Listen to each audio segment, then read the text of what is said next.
नमस्कार, टीवी 9 राजस्थान पर आज की इनसाइड स्टोरी के साथ मैं हूं भविष्य त्यागी। राजस्थान जैसे जैसे चुनावों की तरफ आगे बढ़ रहा है, वैसे वैसे राजनीतिक दलों के साथ साथ सीएम पद की दावेदारी वाले नेताओं के दिल की धड़कनों ने भी स्पीड पकड़ ली है। राजस्थान बीजेपी में तो संगठन और पूर्व सीएम वसुंधरा राजे खुलकर आमने सामने आ गए हैं। एक तरफ वसुंधरा राजे जनधन के बहाने आलाकमान को यह संदेश देती देखी गई कि राजस्थान की सबसे ताकतवर नेता वही हैं, तो दूसरी तरफ संगठन के सहारे सरकार के खिलाफ मोर्चा खोलकर सतीश पुनिया ने भी यह बता दिया कि सड़क पर पार्टी के लिए लाठी खाने वालों को इग्नोर न किया जाए।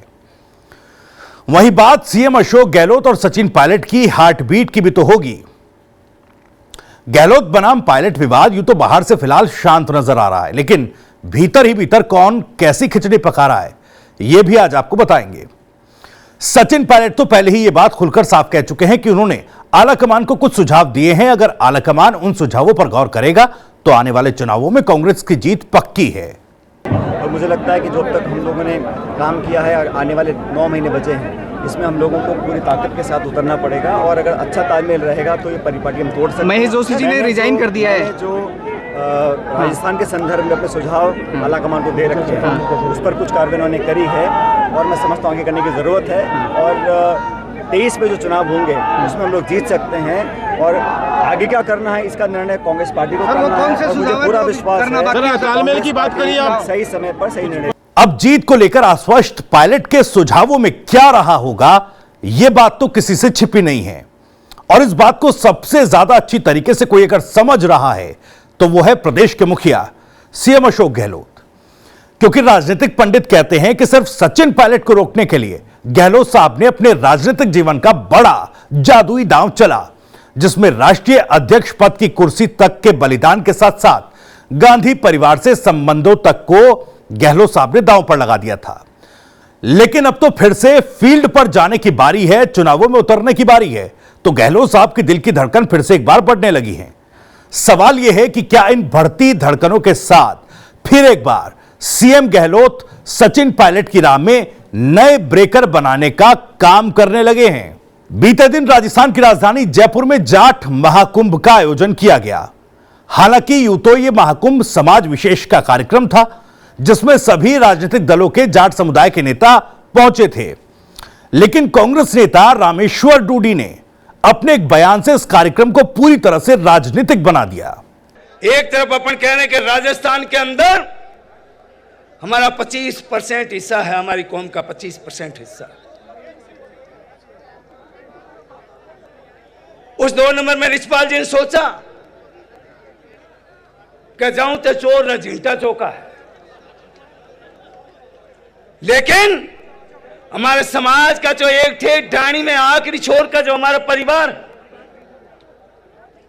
वो हर वक्त उस बात पे सोचता है, चिंतन करता है कि हमारा राजनीति के अंदर नंबर 1 सीट होनी चाहिए, नंबर 1। और वो नंबर 1 सीट कौन सी है?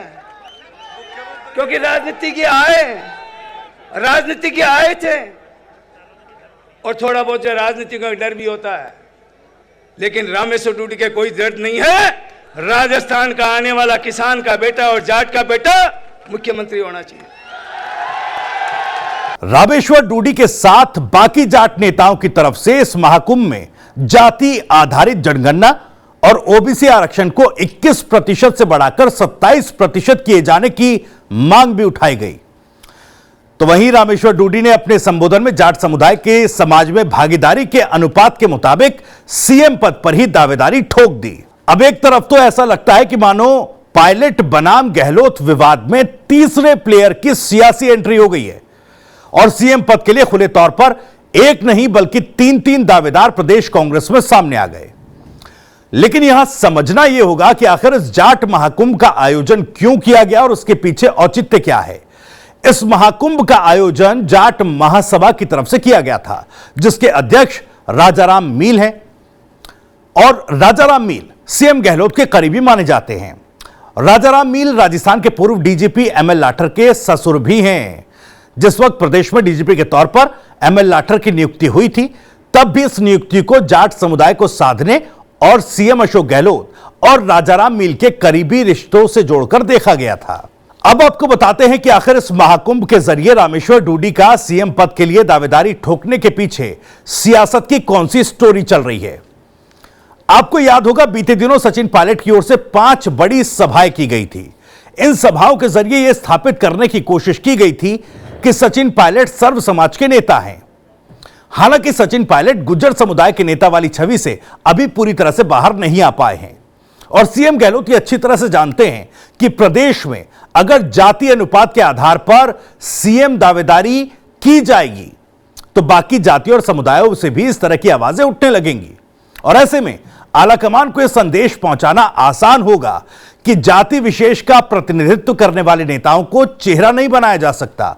ऐसा करने पर बाकी जातियों के लोगों की नाराजगी चुनावों में उठानी पड़ सकती है और इस लिस्ट में रामेश्वर डूडी के नाम से पहले शायद सचिन पायलट का नाम सबसे ऊपर होगा, क्योंकि जैसे मैंने पहले कहा कि अभी तक सचिन पायलट खुद को सर्व समाज के नेता के तौर पर पूरी तरह स्थापित नहीं कर पाए। हालांकि अब जाट समुदाय की ओर से भागीदारी के हिसाब से प्रतिनिधित्व की उठी मांग राजस्थान की राजनीति में क्या असर डालेगी वो तो आने वाले वक्त में पता चलेगा। लेकिन हां इस पूरे महाकुंभ ने गहलोत बनाम पायलट विवाद में राजनीतिक जादूगरी के एक और नए चैप्टर को ओपन कर दिया। इसी के साथ आज की इस इनसाइड स्टोरी में इतना ही। अगर आपको ये वीडियो पसंद आया तो वीडियो को लाइक करें, ज्यादा से ज्यादा शेयर करें और आप भी इस मसले पर कोई अपनी बात कहना चाहते हैं तो कमेंट बॉक्स आपके लिए खुला है। इसी के साथ साथ राजस्थान से जुड़ी और भी खबरों को सबसे पहले जानने के लिए YouTube पर TV9 राजस्थान को सब्सक्राइब करें और हमारे फेसबुक और इंस्टा पेज को भी फॉलो करना ना भूलें। नमस्कार।